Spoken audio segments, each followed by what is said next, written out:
I had started investing when I was 11. I just dithered away until when I was 7 and 8 and 9. So unfortunately, I didn't get started until I was 11. But I bought my first stock when I was 11, and then I experimented with a whole bunch of things, like timing of stocks and charting and doing all these crazy things. It was a lot of fun. Profitless, but a lot of fun. And I did that until I was 19. And I read all the books on investing in the public library and I ate it up. It was fascinating to me, but I had no framework.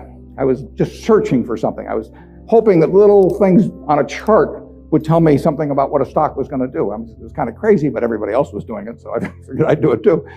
Sometimes you'd turn the chart upside down, it still wouldn't help. Then in 1949, I read The Intelligent Investor by Ben Graham.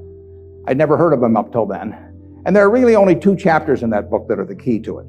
But they set my philosophical framework for investing in 3 ways. They're so basic and so simple, it's hard to understand how they could be that important, but the 10 Commandments are simple. The first is that a stock is part of a business. I mean, you can't think of a stock as something different. You value a business, and then you divide by the shares outstanding. But what you have to think about is what kind of a business are you getting into, what are its economic characteristics, who are its competitors, what's its management like, all of these things that relate to a business instead of a little ticker symbol. I used to know when I was 11 or 12 the ticker symbols of every company virtually on the New York Stock Exchange. I could mark the boards at Harris Upham, but I didn't know anything. I mean, I knew that X was U.S. Steel and T was AT&T and so on, but I didn't know anything. I didn't know what was behind them. So I had to start looking at these little symbols or these little names in the paper as businesses and decide, how do you value a business? What counts? The second thing in the book is that Graham gives you a marvelous set point in terms of how the investor should react to stock market fluctuations. He talks about his mythical Mr. Market in chapter 8. And there's been no better thing written in terms of the investor's attitude toward stock prices. Most people react the wrong way to stock prices. I mean, they feel good when their stocks go up, they feel bad when they go down. They think the stock market is there to instruct them. And Mr. Market is this partner you have in investing. He's a remarkably obliging partner. This guy comes around every day and he tells you what he'll pay you for your interest in the business or what he'll sell you more at the same price. Nobody ever does that in private business. If you and I owned a gas station together, and I said, every day I want you to come in and offer me your half interest in the station, and I can either buy your half or sell you my half at the same price, and you have to come in every day and do it, you'd be at a terrible disadvantage. And you'd be at a particular disadvantage if you're Mr. Market in the market, because Mr. Market, our friend in the market who obligingly gives you those figures every day, different figures at the end of the day and the start of the day, but he's naming a price at which you'll either buy or sell. The beautiful thing about him is that this guy is an alcoholic manic depressive. I mean, he is as unsound as they come. He wanders around all day, and looks at the crazy things, and he's going to name all kinds of crazy prices. And you don't have to pay any attention to him, except when it's to your advantage to do so. If that's once a year, if it's once every 5 years, it's one stock out of 3,000. All you have to do is sit there. You have no moral responsibility to this jerk. He is naming these numbers. You didn't ask him to, but he's doing it. And all you have to do is pick the one time when he is particularly depressed or particularly manic or particularly drunk or whatever it may be. And the market will be all of those things. And you take advantage of it. And that's what's remarkable about stocks, if you think about it, is that if you look at the high and low on all of these American companies for the last year, you'll see case after case after case where the high is twice the low. Now that's for a sound American business, is running along, paying people, selling goods, and so on. If you go out and look at farmland 10 miles from here, there's no way in the world over a year that the farmland is going to range in value from X to 2X. It maybe go from X to 110% of X or vice versa. If you look at an apartment house near here and figures on essentially apartment houses like that over a year, it won't move 10% in a given year. But here are the finest of American businesses, and people just name these numbers that go all over the place. And you don't have to play, except when you want to. That's the important thing, and that's what Graham tells you. The market isn't there to instruct you, to tell you anything. The market is there just basically to serve you when you want it to serve you. One of the most important things to remember in stocks, very hard to do, but people have all these feelings about it. The stock doesn't know you own it. You're sitting there with these certificates for Berkshire. the company doesn't even know you own it, and the stock doesn't. It's trading now, and they don't know you own it. So it has no feelings about you. I mean, you've got all these feelings about it, but it's just part of a business. If Berkshire is worth 75,000 times 1.5 million shares, roughly 110 billion or something like that, it's a good investment. If it isn't, it's a lousy investment, and you have to value the business. And Graham, it's amazing, but people don't do that in Wall Street. You hear price targets or that kind of thing, but you'd see no one write a paper that says, here is the nature of this business over the next 20 years. What should that business sell for? Forget about what it's selling for. In fact, one of the things I always like to do when I'm looking at investments is I like to look at them without knowing the price. Because if you see the price, it automatically has some influence on you. If you just sit down with the reports, if I get an idea about looking up a company and I get the 10Ks and so on, I would rather not know the price because I'd rather value it without knowing the price. When I used to handicap horses when I was a kid, one of the things I would do is I'd get the racing form ahead of time. And if there were 9 horses in a race, we'll say, obviously the probabilities of each one winning the race had to add up to 100%. I mean, one horse was going to win the race absent a dead heat or all of them dropping dead on the backstretch.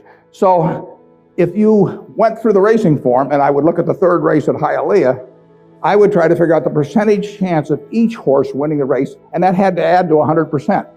Then I would compare those percentages to the odds. But first of all, I wouldn't look at the odds first. I would look at the past performance and all of that thing first. Stock market's the same way.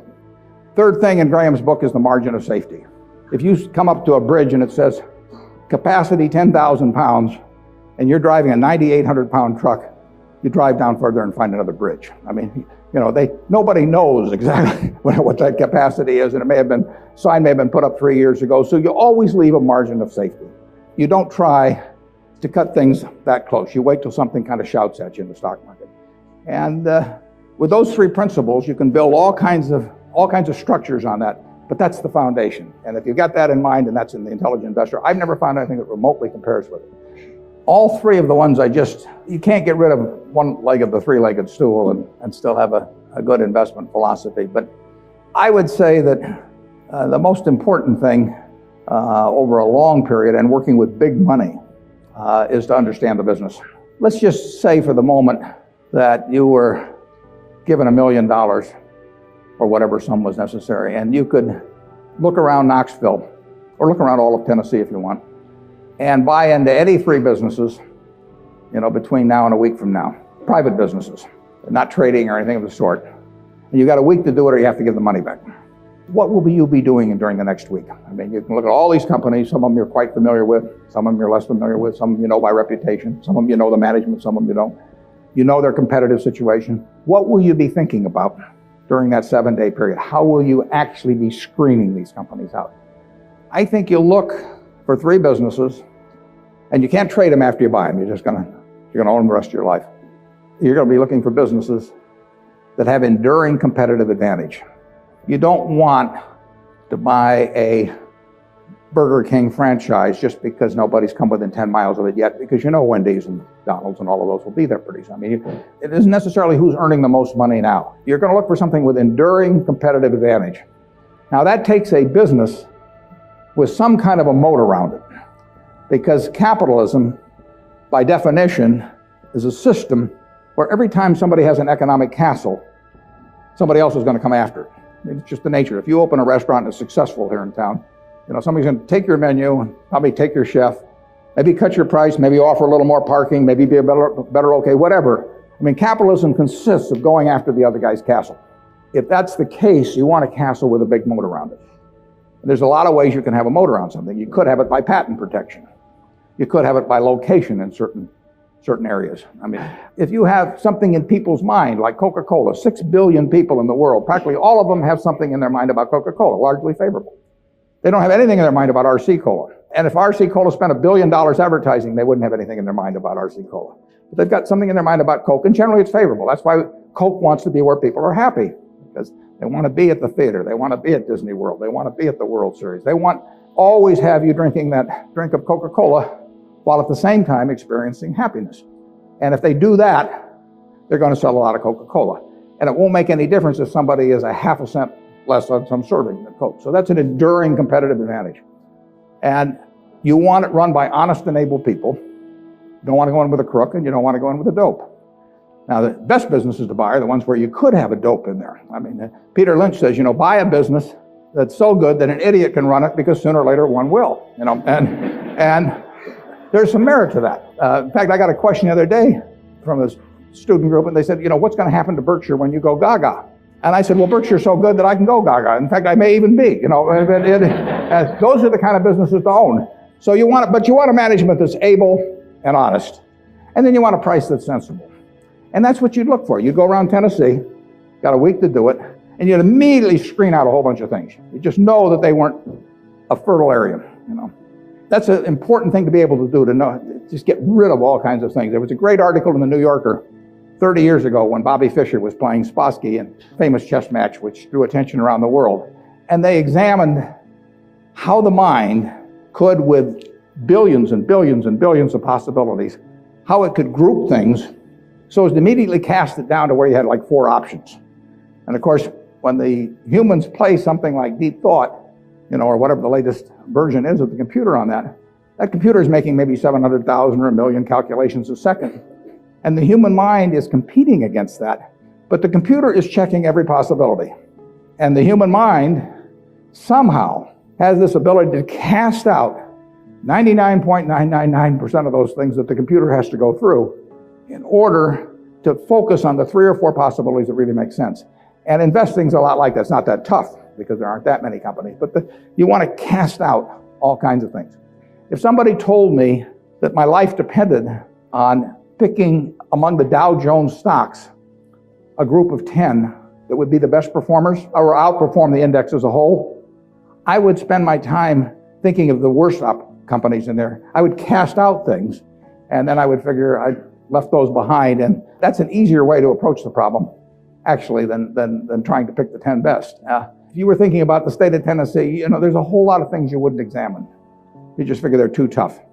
You might decide, car dealerships were too tough. It's always going to be competitive. Who knows whether Ford or General Motors are going to be selling more cars 5 years from now, or whether there's going to be tariffs on foreign cars. Who knows?